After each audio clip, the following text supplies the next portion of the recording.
Good morning, everyone. I was roped into this job, so if I blow it, be kind, right? Okay, welcome to the Emergency Preparedness for Seniors meeting. It's a great turnout. This is wonderful. My name is Vicki Sonstagard. I live in Village 24, right off the 17th green, so say hello as you walk by if you're a golfer. Some housekeeping. We have 4 exits, 2 on the left, 2 on the right, of course. We've opened the doors so that there's a lot of cross ventilation, but wear your masks, please. We appreciate your doing so, and that protects you and everybody else. I'd like to introduce Jay Evans. He will tell you what the Council on Aging is all about as he comes up. Come on, Jay. Thank you, Vicki. I'll stand over here right next to my son.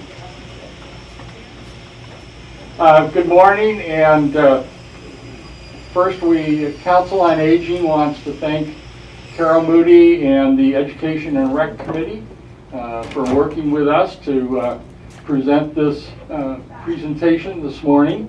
Also, we were facilitated, Tony Tremblay, City Council member, and he does a listening post here at Leisure Village. He also helped facilitate us getting together and planning this event. So the Council on Aging is a 7-member advisory committee to the City Council. We're appointed by the City Council, and we advise them and the city on issues relating to senior services. We publish the Camarillo Senior Resource Guide every other year. We may skip a year because of the pandemic, but and we have, prior to the pandemic, we presented on a fairly regular basis educational presentations at the library. I know that many of you have attended some of those. And in fact, we did an emergency preparedness November 2019. We all remember we get people in the library. So also, I wanted to introduce, I'll introduce Joanne in just a minute, but I also want to introduce Marlene Block. She's in the back. She is also a board member, lives at 42. She is a Leisure Village resident. So I'd like to introduce Joanne Kennedy, who is a board member, and she'll introduce our speakers. And I think we have at least one board member here, Bob. Thank you very much. Council member Tony Tremblay came and we met with the board. And one of our jobs as being part of the Camarillo Council on Aging is to determine what your needs are. And this came up as a big need for emergency preparedness. We have a lot of things going on in our lives, don't we? Things that are hitting us from all angles. And this is one. What do we do? Fires. We all think about fires. So our first speaker today is going to be Captain Williams. And he'll be speaking and talking about what to do when that fire comes again. And we tried to have it in September because we all know that that's probably when our fire season starts, or probably Captain Williams can say that it's probably now the whole year. Thank you so much. So like she said, my name is Captain Williams. I work at Station 52 right down the street here. I'm sure you guys have seen us. You want to pull that mic closer.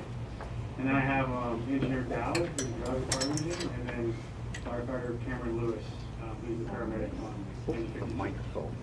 I've been with the Green Cherry County Fire Department for 18 years. So I've lived through and worked through a lot of the large incidents, the brush fires, which everybody can remember, and all of the mudslides on Cheetah, and then also. Can you get closer to the mic? How's that? All right, okay. So I was just talking about, so I've been around for 18 years, and I've worked and lived through a lot of the major incidents in the county with the brush fires and debris flows and mudslides. So what I'm going to touch on is I brought some handouts, the Ready, Set, Go pamphlet, and this is really tailored around brush fires and wildland fires, but it also directly relates to any kind of flood or earthquake, which is what, we get in Southern California mainly. So a lot of this stuff talks about urban interface, and technically Leisure Village is not in the urban interface because it's farther, it's 100 feet away from the brush.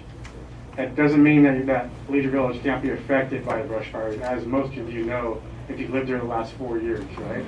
So, but we're going to skip to page 8, and I'm going to talk about one of the programs we put together, and it's called Ready, Set, Go. So at any time when I'm speaking here, if you have a question about what I'm talking about, just raise your hand and I'll answer your question to the best of my ability. So the first thing you want to do is you want to get ready, right? You want to prepare ahead of time before the emergency starts. So you're going to want to create a family disaster plan that includes meeting locations, communication plans, and rehearse it regularly. You want to have this planned out so that way once the emergency happens, you're not trying to figure these things out. And include in your plan the evacuation of your animals. Talks about the horses in here, but no horses in Leisure Village. And then for the family disaster plan, if you flip to page 11, that's where you can start writing out your plan as far as your family members, their names and contact info, and then which animal shelters you'd like to use and those kinds of things. So we'll go back to page 8. So one of the things that you can do to be ready is register your phone numbers to the vcalert.org, and that's also this handout that's in the back.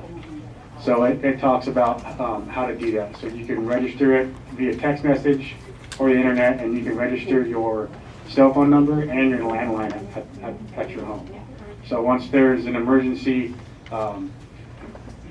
it's a notification system for Ventura County residents that may alert you if there's an emergency in your community. So there could be a brush fire that starts in Thousand Oaks or Newberry Park, which has happened before, and you may not be aware of it because the east winds are blowing and it's blowing all the smoke towards the ocean. So with this alert system, they'll contact you via your cell phone or landline, so you can be aware of what's going on. So you want to have a fire extinguisher on hand, and then if you're not sure how to use that, there's some pretty good resources online, or you can come to the station and we can talk to you guys about how to use a fire extinguisher. So you want to ensure that you know where your gas and electric and water main shutoffs are. In Leisure Village, there is no gas, so there will be no gas shutoff, just electric shutoff.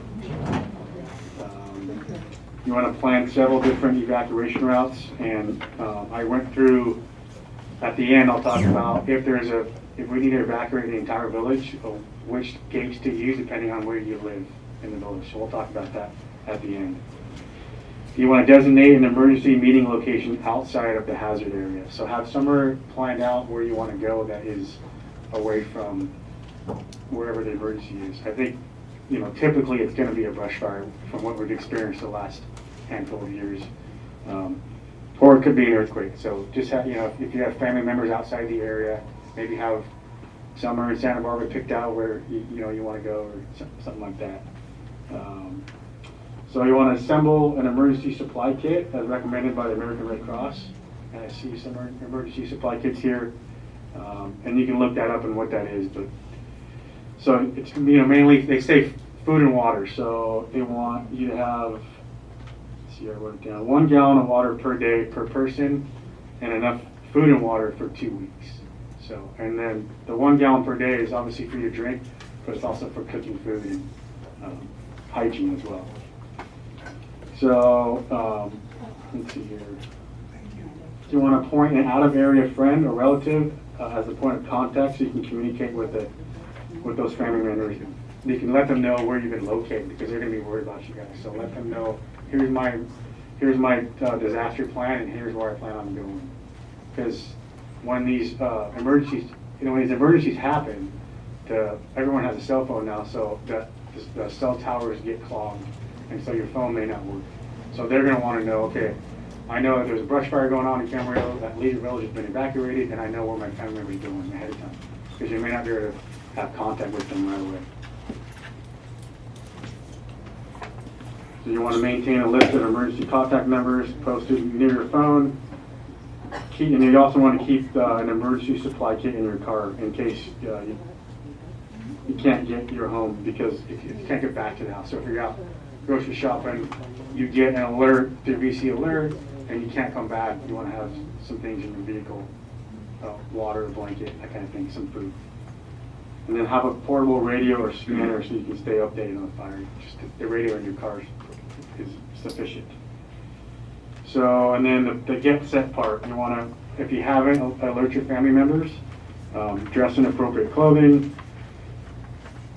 If you can, have some goggles and a dry bandana and a mask, which we all have now. So ensure that you have an emergency supply kit on hand that includes all necessary items such as battery, power radio, spare batteries, emergency contact number, water, which we've already spoke about. Stay tuned to your TV or local radio stations. Some of this is a little outdated now with the cell phones and like I said, the VC alert, that information is coming pretty fast. So you want to remain close to your house, drink plenty of water, and keep an eye on your family and pets until you're ready to leave. So before you leave the house, this is for if there's a brush fire in the area and you have time. You want to shut all the windows and doors, leaving them unlocked. So the reason why you want to leave them unlocked is so when we come, we can get into the house. If there happens to be a fire, let's say in one of the eaves or in the attic, we don't have to break the door down to get inside. A lot of times we'll go into a house that isn't on fire and close the windows if they've been left open. So it's a good idea to leave your front door unlocked. So remove flammable window shades, lightweight curtains, and if you have metal shutters, close them. Some of these things are for houses that were built like in the forest, so they'll have metal shutters for wildland fires. Leave your lights on so firefighters can see your house under smoky conditions. Shut off the air conditioning because the air conditioning will draw in the smoke from the outside and pump it inside the house. In your outside checklist, some of these don't really pertain to the houses around here because you guys have, the landscapers do a really good job of keeping any dead material gone. The grass is green, but we'll talk through some of this stuff. But gather up flammable items from the exterior of the house and bring them inside. Your patio furniture, any toys, doormats, those things will accept embers and start fires. You don't want to leave your sprinklers on. That's, you guys don't need to really worry about that. Leave your exterior lights on. So you want to back your car into the driveway, shut the doors, roll the windows up. That's if you need to get out and all your neighbors are trying to get out, you're not all backing up at the same time. So have your car facing out. Have a ladder available. We have our own ladders. Sometimes people will leave a ladder out for us if we need to get on the roof, but that's something that we can take care of. So you want to patrol your property and extinguish any small fires. I kind of have an issue with that one. If you're having small fires start around your house, just leave. Yeah. We'll come take care of that. Okay, just leave.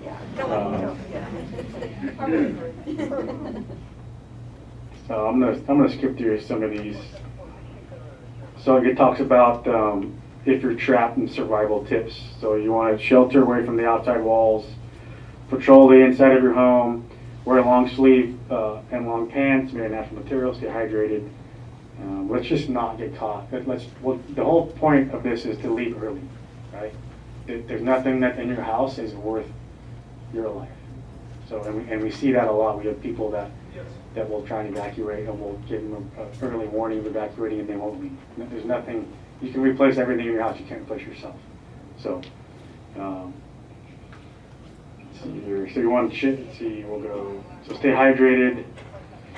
Ensure you can exit the home if it catches fire. Fill the sinks and tubs for an emergency supply of water, which is a good idea in case the water gets shut off. Place wet towels under doors to keep smoke and embers out. After the fire has passed, check your roof and extinguish any fires, sparks, or embers. At that point, we'll be around. Check inside the attic for hidden embers. Patrol your property. And if the fire that you cannot extinguish with a small amount of water in a short period, call 911. It's kind of obvious. And then go. So by leaving early, you give your family the best chance of surviving a wildfire. You also help firefighters by keeping roads clear of congestion, enabling them to move more freely, and for us to do our jobs. So I'm pretty sure everybody's on board with that one, right? The biggest thing we can do, or you can do for us, is to leave early, to register for the VC alert, and if there's an evacuation warning, to not stay. And you'd be surprised, because we travel the state and the country fighting brush fires and wildland fires, and a lot of people never want to leave. They're just not willing to. And I understand part of it, but like I said, it's not worth your life at all. So you want to leave early enough to avoid being caught in a fire. You don't want to create any more road congestion. Don't wait to be told by authorities to leave. If an intense wildfire, they may not have time to knock on every door. So this last was 3 years ago when we had the Hill Fire and the Woolsey Fire. They had issues in Malibu Canyon. There's not enough firefighters and fire engines for every single house.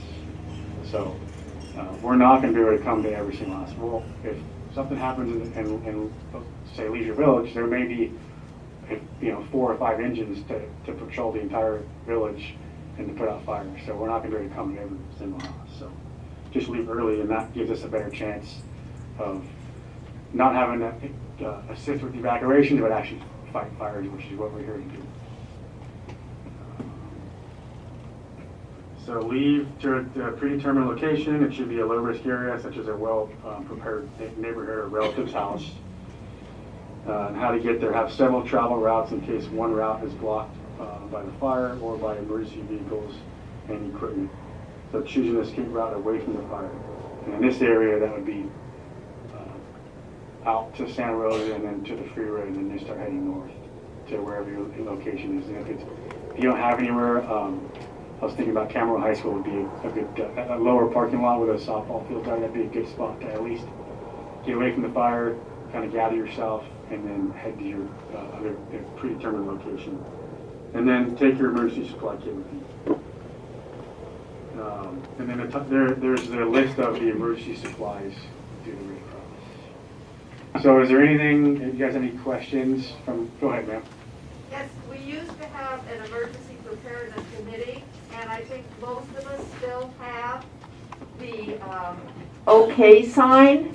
Would that be helpful to put in our windows? Absolutely, Okay. absolutely. And on the back, there's something I'm going to ask.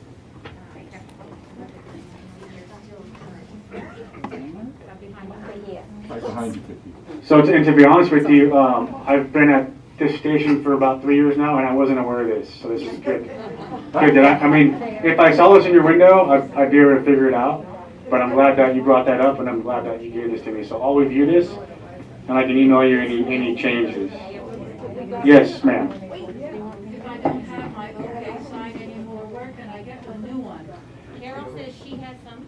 Carol Moody. She's You can get it at the West Administration office.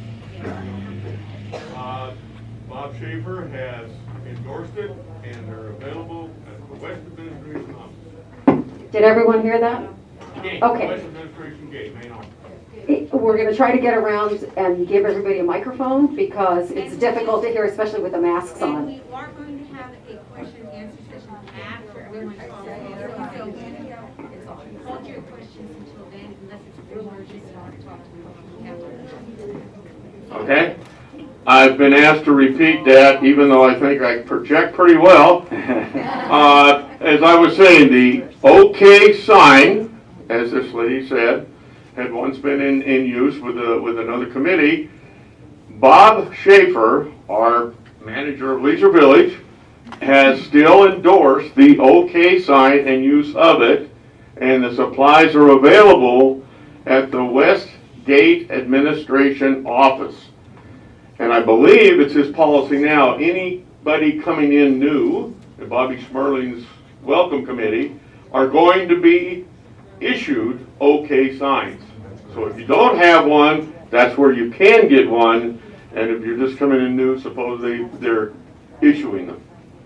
And thank you for bringing that up. I think it's an extremely important thing for us to have. And thanks to Marlene, she is a member of our council, also was a member of that committee. Thank you, Marlene, for everybody for doing that. Bob? Directly related to the VC alert, if you have moved into the village from somewhere else and you're still on their alert status, change it or cancel that or that. On the November 18th fire, we had a lot of people that had alerts saying evacuate now.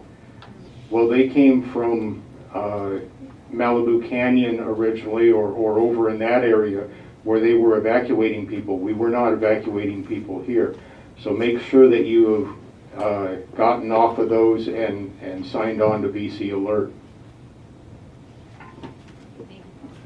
Any other? Oh, yes.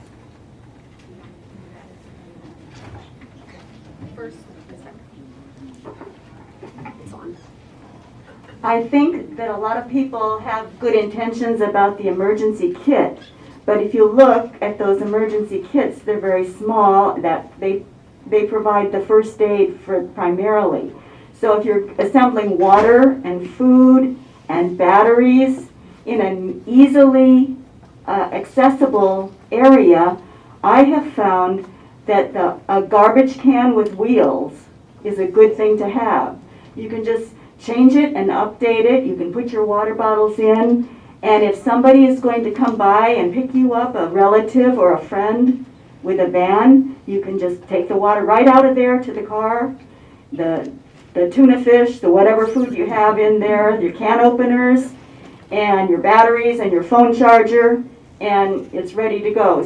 So it's one thing to say you're ready, but it's another thing to have an actual thing that you update every 6 months.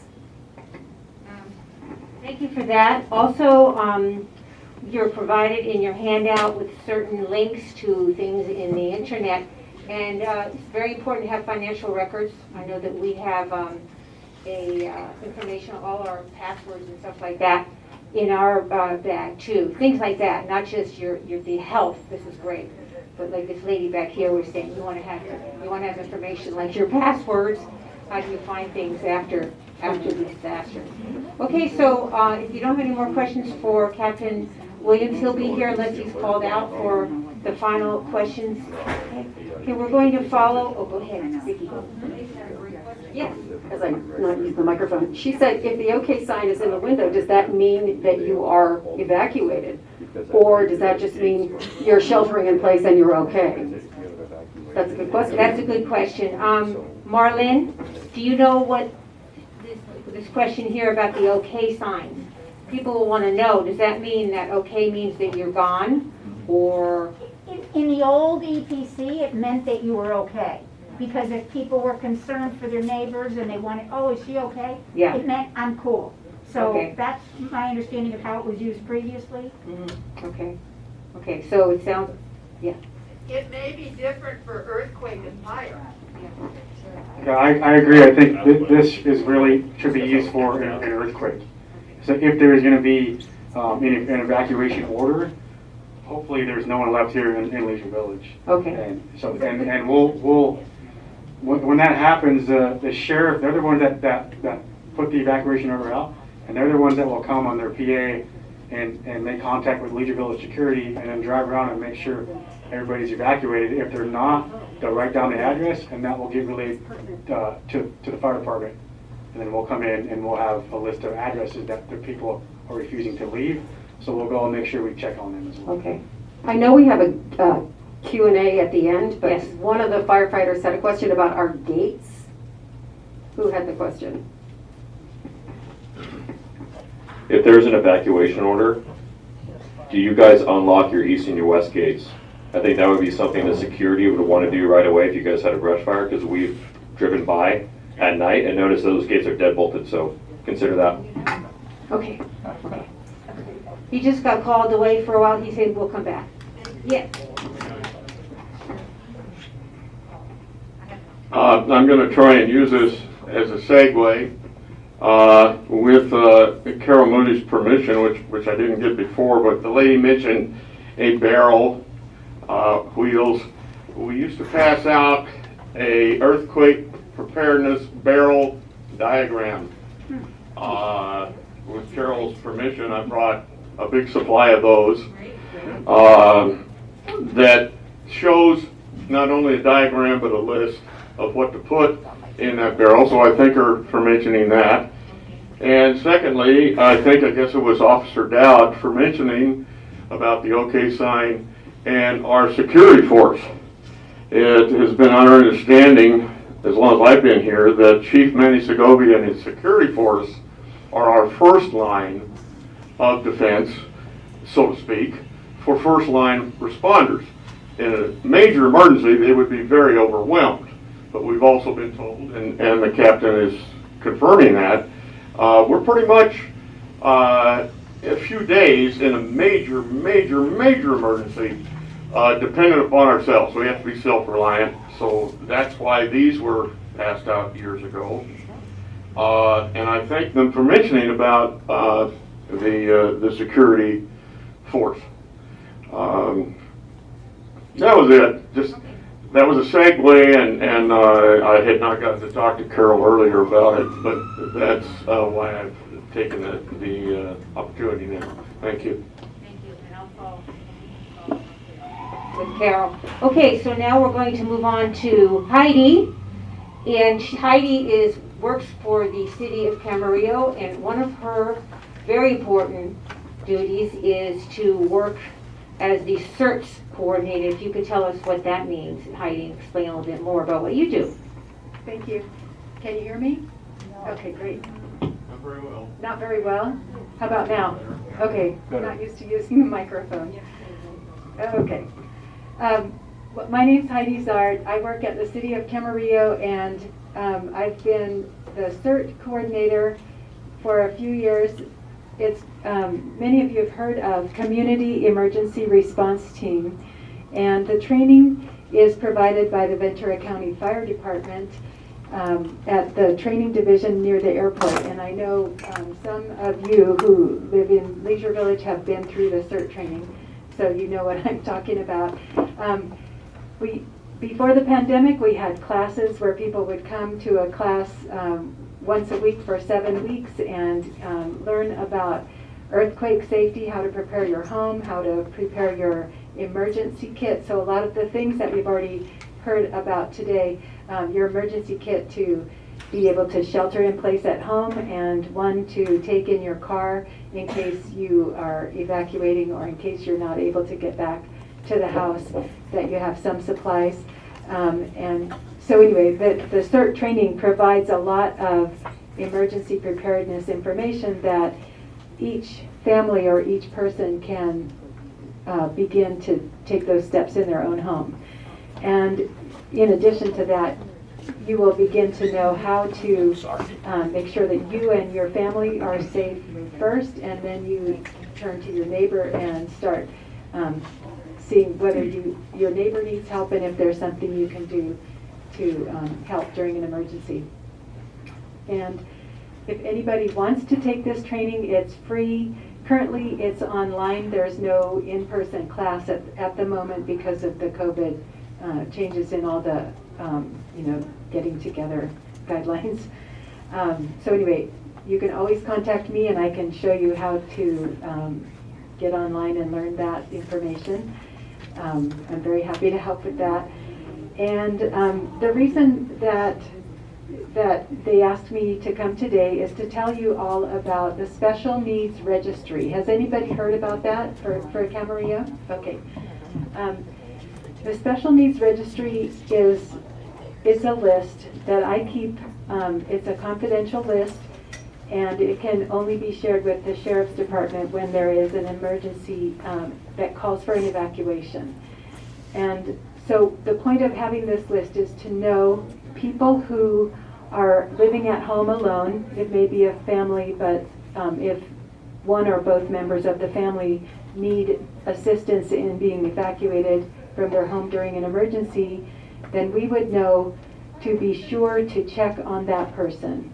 And so if you can imagine, just say there's a fire that's causing the evacuation order for all or part of Leisure Village, there may be one or two people who say, I have trouble walking, so I wouldn't be able to get out of my house fast enough. So when I hear the evacuation order, I would like somebody to know that if I haven't gotten out within the first hour, please check on me. So that's the kind of thing, that's the reason that we have this Special Needs Registry. The way you can get onto that list is to call me, and I'll take down some information.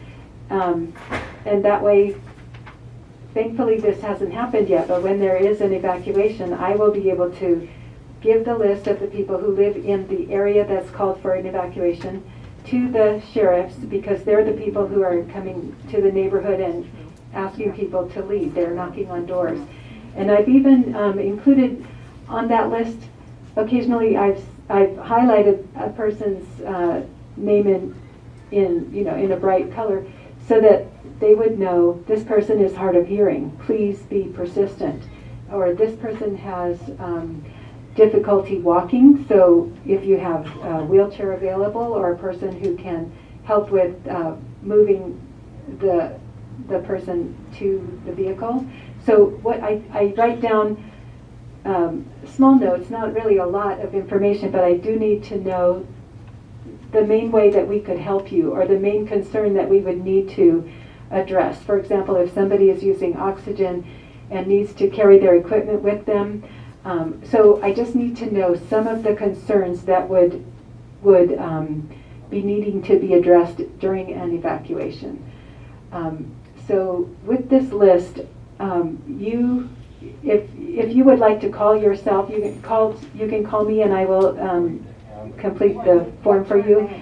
Or if you have a family member who you are concerned about and you know that that person is alone, or even if there's a person who stays alone most of the time, but there's a family member or a caregiver who comes in and out of the home, there's a chance that somebody may be alone during an evacuation order, and the person who is the caregiver may not be able to return during that time. So that's the reason we keep the list. We want to be sure that if there's a very specific, the evacuation order is marked on the map. This is the place where we have to make sure people are evacuated. Those are the names that I give to the Sheriff's Department so we can coordinate and make sure that everybody's taken care of.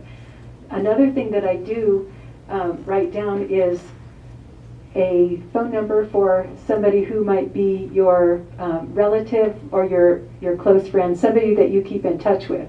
Because if today's the day that you're out at the mall and the evacuation order comes and I say, please check on this number house, and they have no response, we would look at that list and say, let's call this person to find out if they know what happened to the person who was here. So we're trying to just make sure that during an evacuation, people are checked on and verified that they were able to get out of the house safely, or that they remain in a safe location if they weren't already away. Does that make sense? Yes. Okay. Just repeat your name for us. Oh, sure. My name is Heidi Zart. I work at City of... Oh, well, my name is on your paper. You have one of these? Okay. So I'll just show you. I think my name is at the very end. Oh, the very beginning? It has to do with the letter Z. There I am. Right there. Okay. And that is all of my contact information. So you may call for yourself, or you may call for a family member or a friend, somebody that you're concerned about. It doesn't have to be only Leisure Village. It could be anywhere in Camarillo if you know somebody who may just need to be checked on during an emergency. That would, I will take the name for you. Okay, that's all I have for today.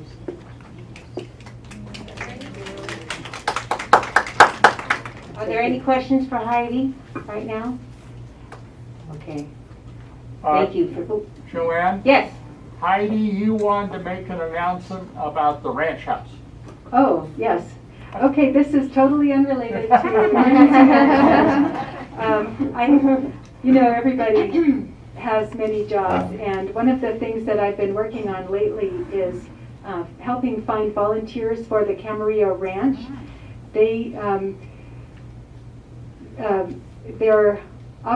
They're trying to make the Camarillo Ranch a place where people come to see, experience the history, and it's such a beautiful place. They need docents, people who would learn something about Camarillo Ranch and the history of Adolfo Camarillo, and do the tours of the house. And they also need somebody who would take a lot of the office duties, just to take the phone calls and maybe schedule the tours and be present while somebody else is doing the tours, just so that if there's a need for communication, then there's somebody in the office. And so anyway, if anybody really just likes to be around people, likes to do a little bit of office work, or would like to learn about the history of Adolfo Camarillo and spend some time in the public, or you know, in a way that you have a job to do and people to visit during the weekdays, it's every time I go over there, I'm just fascinated how it's just a beautiful place to be. And the great people who are volunteering already, they would love to have you join them. So I have a couple of flyers. I did not leave them on the back table, but I will. And if you just look up Camarillo Ranch and call and leave a message, I'm interested in knowing what you need volunteers for. You know, just something simple like that, they will get back to you because they need you. Yeah. All right, that's my plug for the Camarillo Ranch. Oh, thank you, Heidi. I volunteer for the Pleasant Valley Historical Society, so I have a special place for that too. So thank you so much. That's a beautiful place. Yeah. Okay, so let's go ahead and switch gears to TUP. And we should have a special commendation here for this lady because she took her day off to come in here and talk to us all. That is heroic, I think. So here you go. She's a pharmacist. Hi everyone. I know quite a few familiar faces in here, so thank you for coming in. Yeah. So just everything that I'm going to mention briefly is on the second page right here, so you can follow that. So to begin with, I brought a few of our emergency supply kits that we're having at CVS. So I'm your neighborhood pharmacist, so to speak. So every time I refer to CVS only because I work there, but obviously you have your own pharmacy, so you can go to your pharmacy for that. So we have something more sophisticated. It ranges about $30-some, and you probably don't need it, but I brought it anyways just to show you. To the less sophisticated one, it's only about $20 or so. You obviously can build your own. This is more like a regular first aid kit that you can keep in the car, and it's not that expensive. So the rule of thumb, they said, is a 7-day supply of everything. So with over-the-counter, I would recommend that you get to the travel supplies. So you have small tubes of everything of the over-the-counter that you needed. It's just smaller, easier to pack away. So there are like 11 or 12 items that they will recommend you to keep these are the over-the-counter items that I will mention first. So the first one is a good antihistamine to keep. So a good antihistamine will be like Benadryl or diphenhydramine. Now that is the best antihistamine for allergic reaction. It does have some side effects like, it can cause dry mouth, sedation, even confusion. So just use it sparingly, but that's the best antihistamine. Some people actually use it to help them sleep as well. So the second best antihistamine over the counter is Zyrtec. And it's cetirizine, and it still can cause some drowsiness, but those are the two best ones. The non-drowsy one you can get is Allegra or Claritin, and those are non-drowsy daily usage. Okay, so and now we have good nasal spray over the counter as well, and that does help, especially with this weather. So it helps with your congestion, your runny nose, and other allergy symptoms. Okay, so as far as the pain reliever, fever reducer, my number one to go to is Tylenol or acetaminophen. So you can only take, the maximum you can take is 2 twice a day. That will be the maximum. And that will be best if you on an anti-blood clots or antiplatelets medication. So the other pain reliever or fever reducers over the counters are Aleve or naproxen or Advil, Motrin, and the generic of that is ibuprofen. And that at the dosage over the counter is only good for pain. So if you want to use it for like inflammation, swelling, then you have to use it with the prescription dosage, which is a lot higher than what's available over the counter. And feel free to stop me if you have any questions. And then the third one down the line is you want something for your digestive health. And a good anti-diarrhea medication will be just your Imodium AD or the Pepto-Bismol. You want to have some stool softener like Colace, constipation, Duplex, and also some motion sickness or vertigo like Antivert if you want to keep that with you.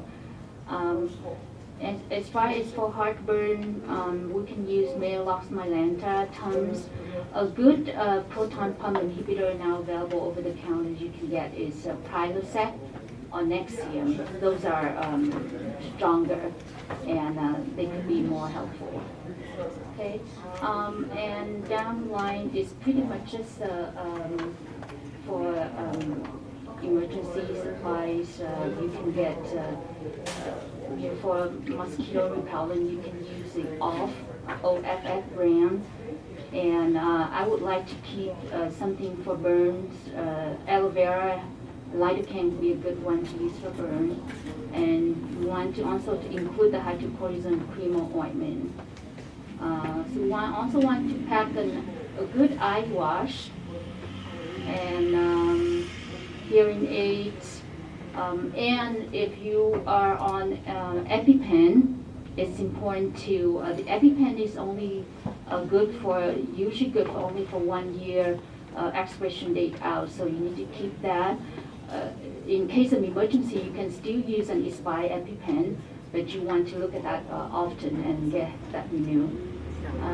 And then finally, I think would be like diabetic patients, you need to have a good supplies of your insulin syringes and other diabetic supplies for checking your blood sugar. Okay, and as far as your regular medication go, it's also a good idea to have 7 days supply of each of your maintenance medication. So you can reuse you can recycle your old bottles, or you can go to the pharmacy and have them give you empty vials. We can reprint labels for you, so you can do that. I remember just the past Wuxi fire, they actually allow all the, they pay for 7 days supply, and we can get authorization for that if you don't have refills left, so we can, for emergency, if it's an emergency, it's been authorized, we can use 7 days supply for you. We do have a good program at all the pharmacies now. It's like 90-day supply. It will save you some copay and also help you to, I know you probably don't like to stockpile your medication, but on the maintenance one and the one you're taking, it's a good idea to have them fill every 90 days. That way, you have enough supply, and it will carry you through. And check the expiration date. Okay, so I'm going to talk about that a little bit. So for medications you dispense from the pharmacy, they would have to have at least 1 year good of expiration date. So even though they said they expire in a year, they can actually, with a good dosage form is a tablet, if you keep it in a dry and cool place, like in your cabinet, not in the medicine cabinet in the bathroom, it actually will last longer than that. But everything else, like your eye drop, nebulizing inhalation solution, things like that, liquid form, you need to use it within the expiration date only, because that's only when the stability is guaranteed for. Okay. So I think that's pretty much cover the medical supplies that I would like to talk about. But I'd like to use this opportunity to talk about the vaccines. And I think that's important, especially right now, because we need to be prepared. Like in case emergency, if you all vaccinated, you feel a lot better, right? So what we in the season right now is flu vaccine. So flu vaccine, when you get vaccinated, it takes 2 weeks to build up the immunities for it. And the flu season starts anywhere from October to March for 6 months. So it's a good idea to go get your flu vaccine. And for you folks, we have the high dose, okay, and there's only 2 of them that are approved by the FDA, and we do carry them both, and they are the Fluzone high dose or the Fluad quad. And you always want to ask for the quad because it's covered 2 influenza A and 2 influenza B. So that's what you need to get. Let's see, so, and the high dose would have, 4 times the amount of antigens, and that's what you need for your, for senior citizens. And the second vaccine I like to touch base on is pneumococcal vaccines. I got a lot of questions on that. So I just want to explain that a little bit. Okay, so the pneumococcal vaccines, that's a series of 2 doses. We have the Pneumovax 23, and we also have the Prevnar 13. And those are the good one. Those are the one that you want to get, and they are taken 1 year apart. And all of these vaccines, Medicare A and B should pay for them.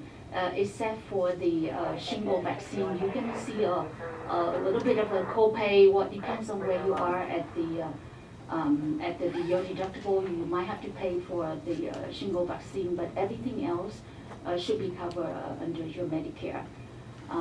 So the shingle vaccines are the Shingrix, 2 doses as well, and they are 2 months to 6 months apart. Okay, and the pneumococcal vaccines are actually they cover not just pneumonia, but also meningitis and sepsis. So it's very important to get that. And yes, you can take that with your flu vaccine. And yes, you can get your flu vaccine together at the same time with your COVID booster. And I know most of you here probably have the Pfizer, and the Pfizer booster are available now. If you have the Moderna, it is not quite approved yet by the CDC, so you have to wait for that. But I think it's gonna be approved very soon. So you can get the Pfizer booster and the flu vaccine at the same time. Okay, and then what else? I think the last one is the Tdap Booster, and that's called Boostrix, and that's a combination of tetanus. The tetanus, you only have to get that every 10 years, except for if you get like a severe burn, or then you have to repeat 5 years. But so there are 3 components in that booster. You got tetanus, and you got diphtheria, and you got pertussis, which is whooping cough. So whooping cough is what you have to get that vaccine if you are going to meet your brand new grandbabies. Okay, so I think that's I covered pretty much everything. So if you have any question, go ahead. Yes? Okay. Hold on, can you repeat that, please? I had a pretty significant reaction to the Moderna. I had 101 fever the next day, and then 100 the next day, and then a rash the 3rd day, and then, so it took me 3.5 days before I felt normal. Am I likely to have that same reaction? Yes. Was that your first or your second? That was my second. That was your The second? first, I just had a sore arm and aching and somewhat tired, but the second dose knocked me out for 3.5 days. Okay, so the second dose is, obviously you consider fully vaccinated. The third one right now is just the booster. So you can always, confirm that with your doctor. But I would say you go ahead and take the third dose when it's available for you, take the booster dose. Yes, you will have the side effect, yeah. The same 3.5, so don't plan anything for the next week. For the rash, you said? I You have a real rash. Slight rash in the middle of my Okay, chest. so Benadryl right then at that first night, that would really help me. 2 Benadryl that night, that will really help. But you can always weigh the risk and the benefit of not taking the. Well, my daughter's booster. pushing it because I'm Yeah. planning to travel. Mhm. Yeah. So. Okay, so I'm still due for the Pneumovax 23. I don't mind taking it maybe with the flu vaccine, but I don't think I want to take it the same time as the Moderna. Yes. So I just do that right away, and then Moderna will probably come out. Yes, Moderna will come out. So they used to recommend 14 days in between the COVID and everything else, but they lift that restriction, so you can. But in your case, I would recommend you to wait 2 weeks. But yes, you can definitely take the your Pneumovax, yes, and flu at the same time, yes. Yeah, the only reason I didn't take the Pneumovax is because I took the COVID vaccine in March, February and March, and so that was. But you can go ahead and do it now, yeah, with your flu. Yes. Yes? Will we have the boosters, or are they going to do it through CBS, or any ideas how it will be? Okay, so for right now, at this location right next door to you, we carry Pfizer. And maybe Moderna? No, yeah, we only allow one type of vaccine at one location, so we do Pfizer. Okay, so bcrecovers.org has lists of all the sites where they give them. Exactly, yes. And what dose they're giving, Pfizer, Right. J&J, or Moderna. Right. Yeah. Did everyone hear that? No. Okay, so you want to repeat that? BC, like for Ventura County, bcrecovers.org has lists of all the vaccination sites when they're on, and they also have mobile vaccine sites that go around to different parts of Ventura County. But they also have stationary ones. They give the hours and which drugs are available there, Pfizer, J&J, or Moderna. Some of them have all three, like the ones on Gonzales Road, Knox, North Oxnard Public Health, has all three, and the hours, and it's open through Saturday. So look on bcrecovers.org, and they have updates every week. Yes, and you can make appointments via that website as well. Right. But just remember, right now, the booster is only for Pfizer. The other two have not received approval yet.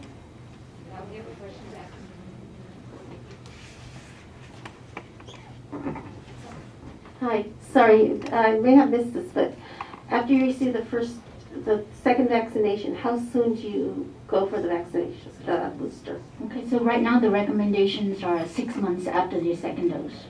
Thank you. Good question, thank you. Thank you, Captain, for coming back. And just before you left, one of your colleagues asked if the gates, the east and west gates, is that what they're called? If they will be unlocked if there's an emergency. Do you know that? I do not know the answer to that, but I so we will. need to find that out. Yeah, get with police. Okay. Bob, thank you so much. So we need to ask them if there's an alert that comes through for an evacuation, what their process is and who's going to go open those gates. So that would be the first thing that we need to get done. That way we're not all trying to go out. Yes. And you guys all know the hours for the gates. I would imagine 7 to 7, 7 days a week. I believe that the security will go, as we have roving security all the time, they will open it up, but I can't tell you that for sure, but I'll find out. I'm on the board here, so I'll ask. Perfect. I want to also remind you that this presentation is being recorded. It will be on TV and Leisure Village TV. So tell your friends who say, oh gosh, I missed it. They didn't miss it, they can see it on TV, and you can review this again if you want to remember, oh, I can't remember what they said. So important what you're saying here. Thank you, everybody. And thank you so much. Thank you. Okay, so we're going to move on to something that fascinated me. I read about it in the Ventura County Area Agency and about this resource center. It's called Independent Living Resource Center. And I called and I said, this sounds great to me, just to me. So if you would, Ella and Sandy, we have from this wonderful center from Ventura County, if you could tell us more about the services, because I think everyone here would be very interested. Thank you. Yes, thank you for that introduction. So I'm Ella. I'm the Community Living Advocate at the Independent Living Resource Center. And this is Sandy. I'll let her introduce herself. I'm Sandy. I'm the Independent Living Advocate, and I work with our deaf and hard of hearing and our blind and low vision consumers. Yes. So the mission of the Independent Living Resource Center is to promote independent living and full access for aging individuals and those with disabilities. We do that through advocacy, education, and action in our communities. The independent living movement began with the Civil Rights Act of 1964 and then continued, and we developed with the passage of the Rehabilitation Act as well as the Americans with Disabilities Act. So independent living, we define it in a few different ways. We define it as empowerment, making your own choices, taking responsibilities, knowing your options, living as independently as you can. And what we like to say at the Independent Living Resource Center is that we come alongside people to help them make decisions, and we don't do things for people. So that's really important to us. So now we'll go into some of the specific services that we offer. The first one is information and referral. We have an information and referral specialist in each of our offices, and they're experts in what options are available in the community. And they'll either point you to the staff member that can provide that service, or if we don't offer it, they'll connect you to someone in the community, like another organization that can. We also offer peer support. ILRC is comprised of 51% of the staff has to identify as having a significant disability, as well as 51% of the board members. That way, it's the people that are leading the organizations understand the needs of the people that are asking for services. We have a peer support group every Friday at 1 p.m. called Chat Space. If you would like to join, I can give you more information on that. It's over Zoom every week, and that is with consumers and with the people that work at the Independent Living Resource Center coming together, doing games and activities, just supporting one another. And we also have other support groups that come up that can be found on our website. Another service we provide is advocacy, so we help train people in self-advocacy skills, and we have a systems change advocate who works on influencing policy and legislation to further equal rights and access of persons with disabilities.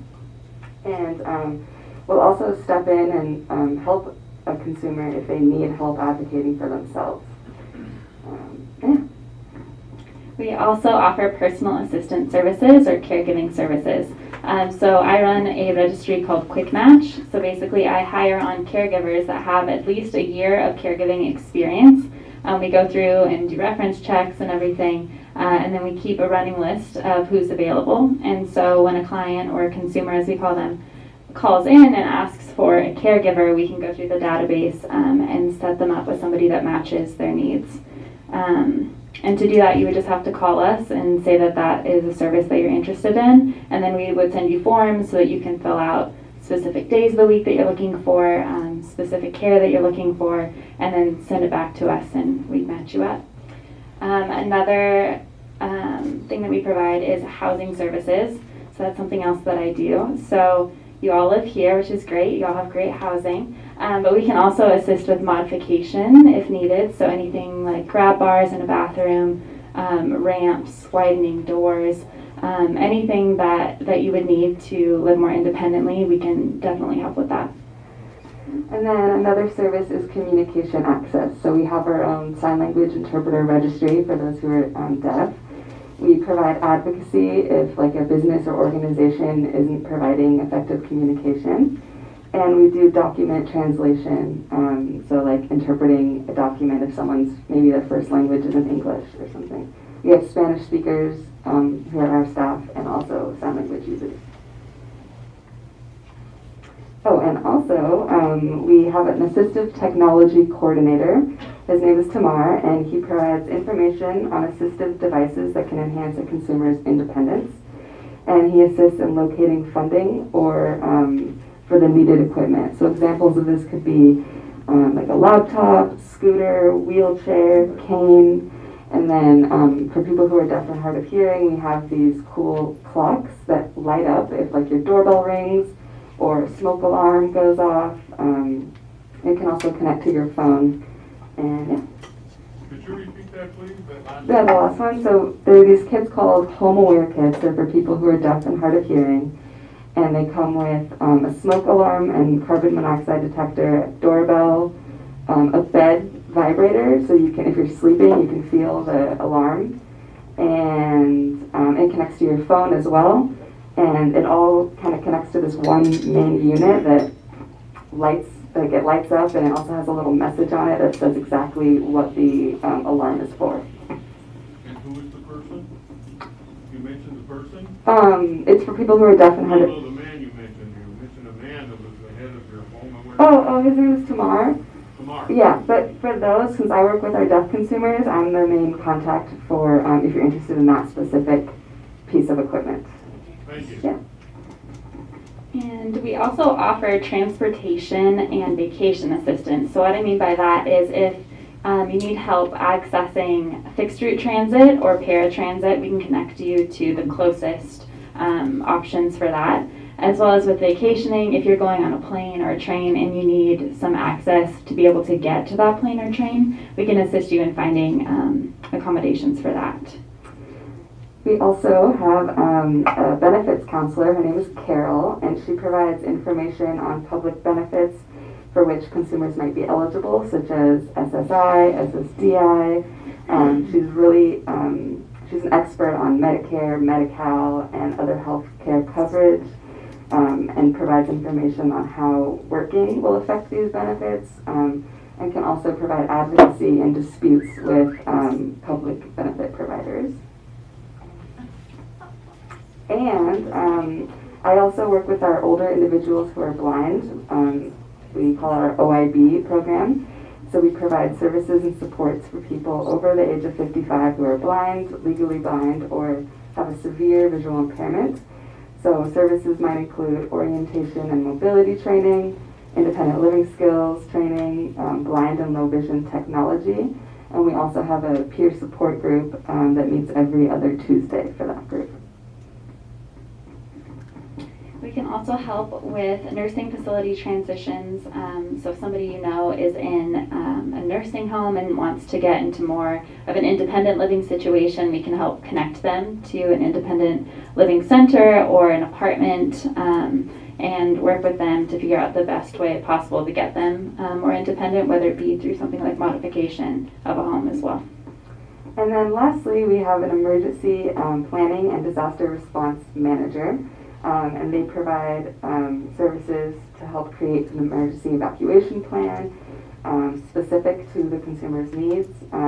They'll help obtain backup power devices for people who are in high-risk areas, and help consumers apply for the Medical Baseline Program, which provides advanced notification for power shutoffs and discounts on the electricity bill. So that's us. We brought some brochures that are in the back that has our contact information, that has little blurbs about the different things that we do on there. So you can go ahead and grab any of those, and that's it. Are there any questions we can answer for you guys? No, so our services are absolutely free. The only qualification would be that you're either a senior or a person with a disability, and it's a self-identified disability, either physical or mental, so it can be anything from anxiety to paraplegia and anything in between. What about caregivers? Do you vet them for criminal background? So we don't vet them for criminal background. When we are hiring, we call their references, and we ask for references that are people that they've cared for before. So we go through that way. That's definitely something we can look into. I'll take note of that. You could just get their driver's license. Okay, good point. Yeah, I think they can't hear you, the people in the audience, so. I think you can just get their license, their driver's license number, and run a check on them for criminal activity. I think that is public record, isn't it? That, you know. I would definitely do that. Yeah, that's a good note. Thank you. Bring that up to our supervisor. I have a question, Ellen Sandy. Thank you so much. I'd like to delve a little bit more into your disaster planning that you offer to, you say, elderly and also people with disabilities. Could you walk us through exactly what that means? I mean, they come in, someone calls you and says, oh, I have an aunt in Los Angeles and I live in Camarillo, and okay, let's say Ventura, and an aunt in Ventura, and I live here in Camarillo. What do you offer to the seniors and elderly or the disabled people you're saying? So what exactly are they? So we can help create like plans. We have like a whole form that we fill out with them, and we also have different size backup batteries. So if someone lives in a more like isolated area, we can provide a bigger battery, or maybe if someone just needs like a battery to charge their cell phone or something in an emergency, we have smaller ones. We also have lots of different kits like this, but some bigger ones and some smaller like this that we can provide depending on, again, if they live in a more isolated area or not. And yeah, our new service manager for that department starts next week. Okay. So they come out to the person's home? Yeah. Okay. And walk them through some of their emergency, maybe help them prepare an emergency plan or emergency kit, things like that.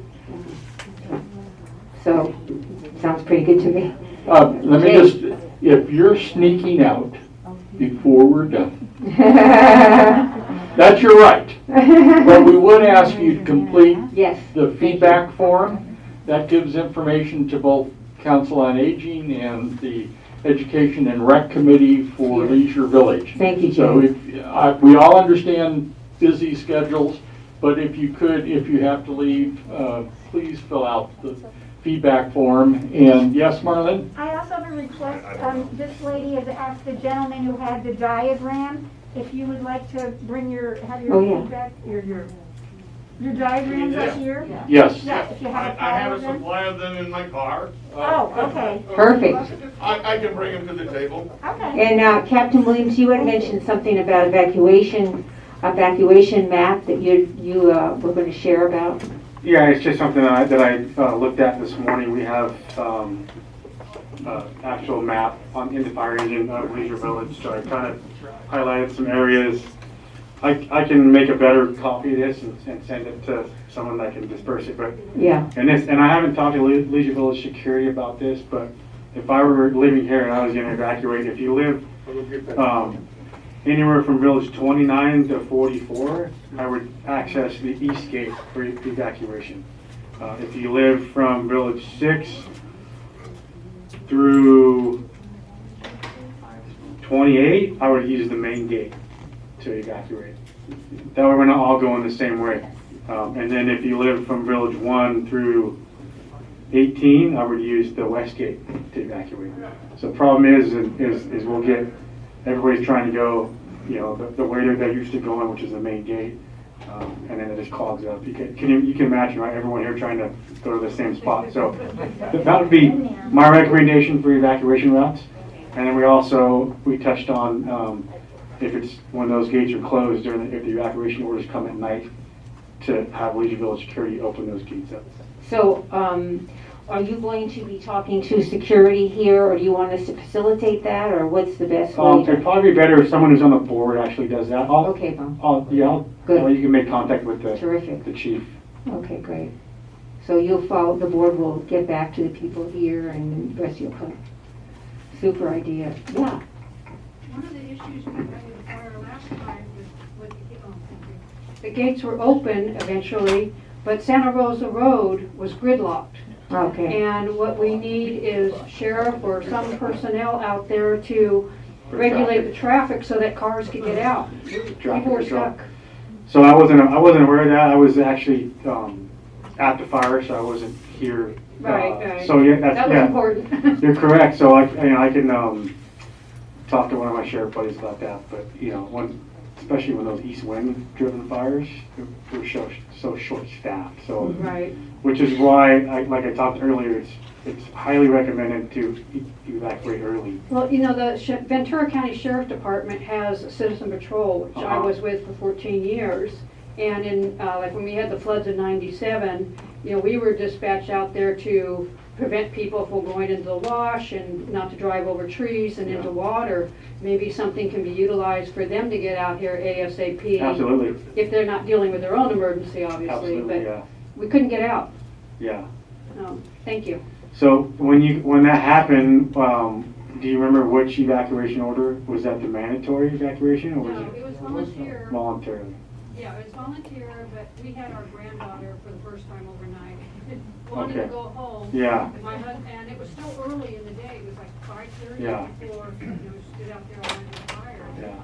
My husband couldn't get out the gate. And the line was all the way back. Santa Rosa Road was gridlocked. Sure. Cars were just sitting. Yeah, everybody's trying to get out. Yeah. There was no evacuation order for Leisure Village. Like I said before, some people got evacuation orders, but that was holdovers from having lived in Calabasas. In the case of that situation, yes, everything was bottled up there. There's a misconception that security or the fire department will be our evacuers. It's the sheriff's department, and only the sheriff's department will have the authority to do that. Our security probably won't be involved. No, it'll be a sheriff. Yeah. So don't have the misconception that our security is going to be going around.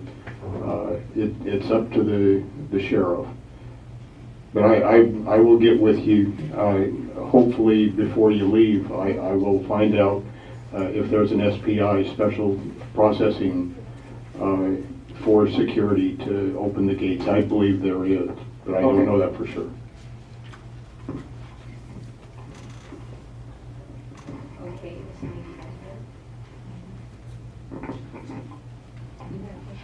As you know, Leisure Village is all electric. We have fires, we have earthquakes, we have no power. Can somebody speak to a good plan of either a solar thing that we can get? I have a small one that will charge, my phones, etc.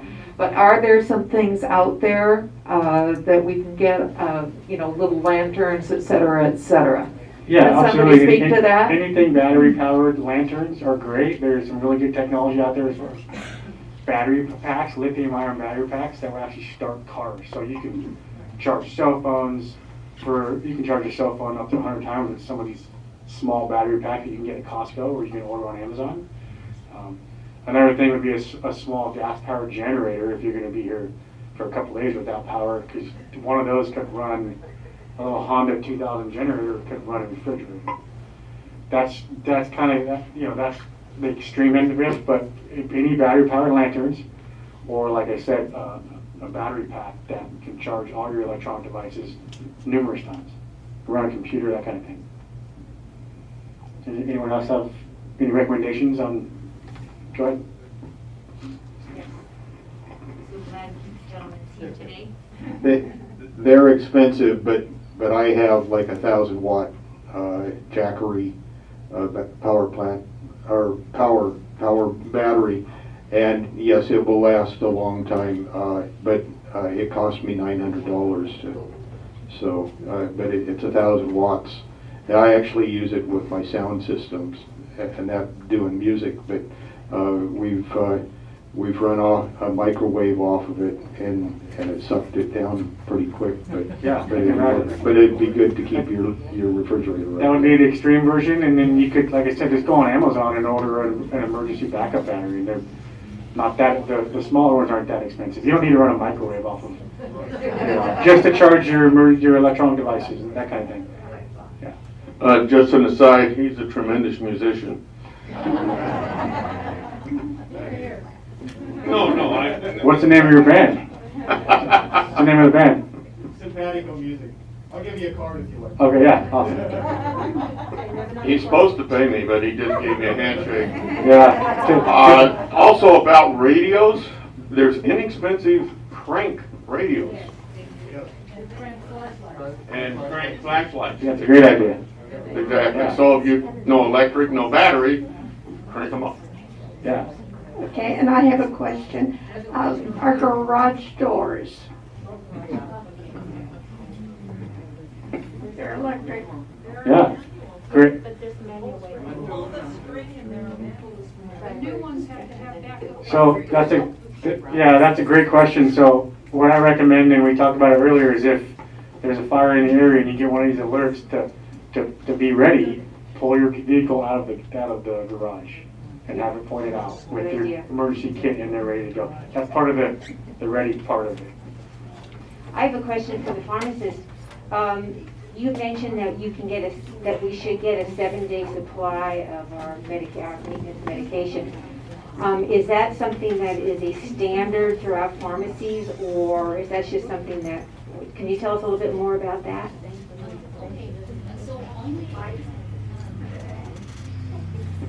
So only in a declared emergency state that you can get 7-day supply of maintenance medication for free, paid by for your insurance.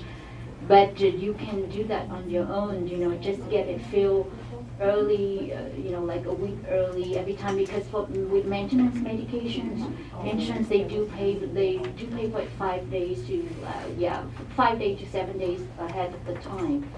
So you can kind of stockpiling them up a little bit that way. That's only for maintenance medication. If that's controls, it's a different story. That will The controlled substances.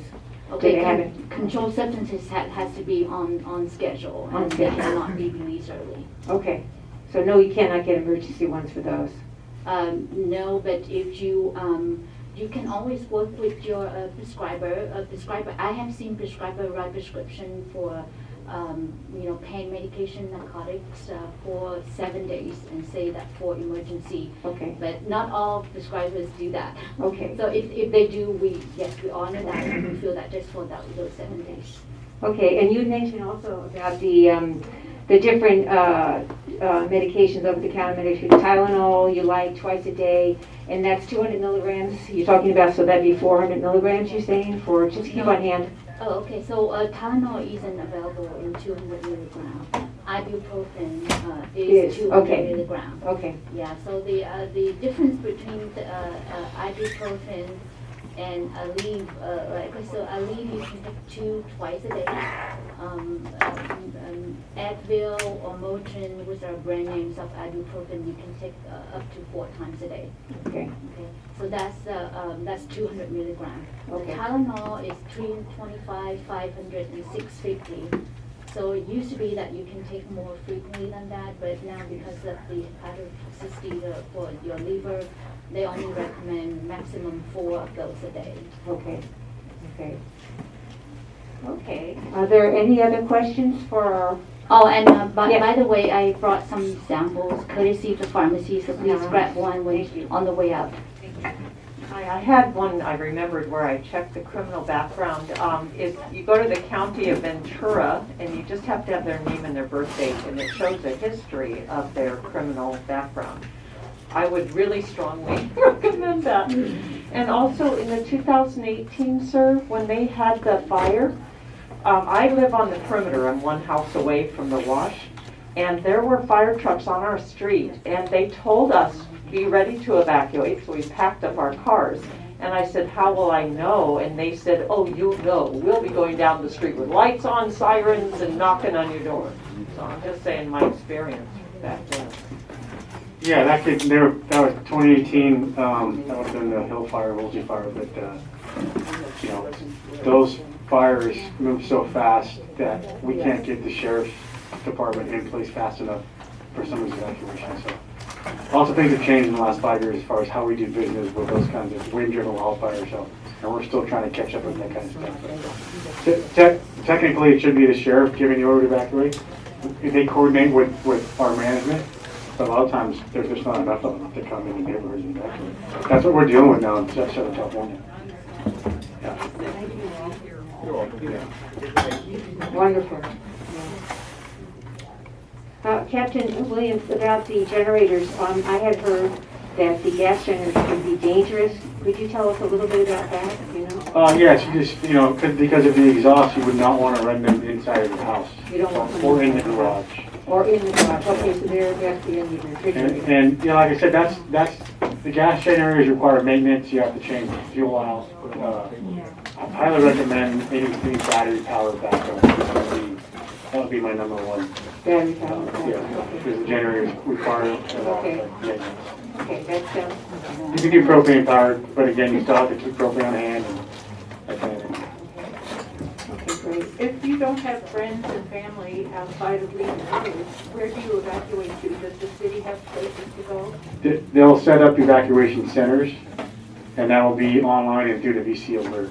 And how long will they wait to let you know where these places are? That I cannot answer. That's through the county and the sheriff. So I'm not privy to that process, and it does take a little while for those to get set up. Okay. My daughter works for Emergency Preparedness in Mendocino County, and she has set up many shelters. And as soon as they get the, evacuation order, they have teams that go to whatever the shelter is and set up the cots and all of that kind of thing. So, personal experience, it's pretty quick. They move quickly to do that. One other thing, I had one of my financial advisors died of COVID, so it made me go through all of my stuff that I have in the document file and update everything. And I think that's something that we can all do and have that ready to go. And don't forget to put in a list of your passwords for your computer. I would be lost without my list. Exactly. And all of your documents and all of that kind of thing, insurance information, and that should be in a go bag of some kind of a something. Do we have any questions for our other panelists here? Yes. Before I look at your brochure for independent living, I just wanted to ask about a question that I had earlier while you were talking, having to do with support for technology, support for computer access. You know, the new thing about medical access, I'm just learning about it and how to navigate Zoom. Is that part of your plan to help us with? Yeah, we some of our advocates will help people kind of learn how to use Zoom so they can participate in our online support groups, and a lot of it even can just be helping people apply for different, I don't know if anyone here has heard of the California rent relief program that's happening right now, and so we're helping consumers apply for that, and it's basically just a rent relief program for anyone who's been affected by COVID financially. And so a big thing is just helping people apply for different programs like that as well. Good question. I know that the Camarillo Healthcare District also offers that too. We also contract with an organization called Equalitech. So if something is, if somebody needs more consistent trainings on technology, we can refer them to Equalitech, and they do that sort of thing. And how do we get in touch with that? Oh, excuse me. And how do you spell that? That is a good question. I think it's just equal I and then tech. Equality. Yeah. Mm-hmm. Yeah, and you can call them or you can call us, and then we can get you connected as well. Oh, great. Okay, thank you. Okay. Any other questions? We're just so delighted you all came and took your time out for this very, very important topic.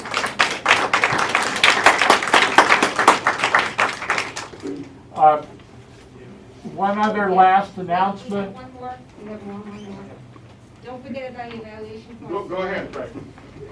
The last page of your handout is information about the senior news. It's a new e-publication.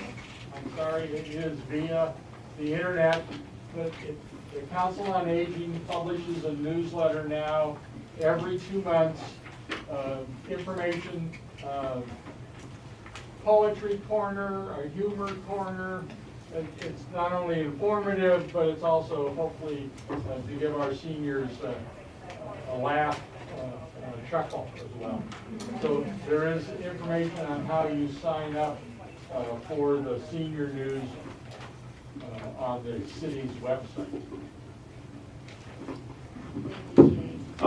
I don't see Carol Moody here right now, but I would think we'd be very remiss if we did not thank Carol Moody, all of our panel members, especially Coach for her day off, and I guess Tony Trimley for putting this together. Thank you very much. You're welcome. Thank you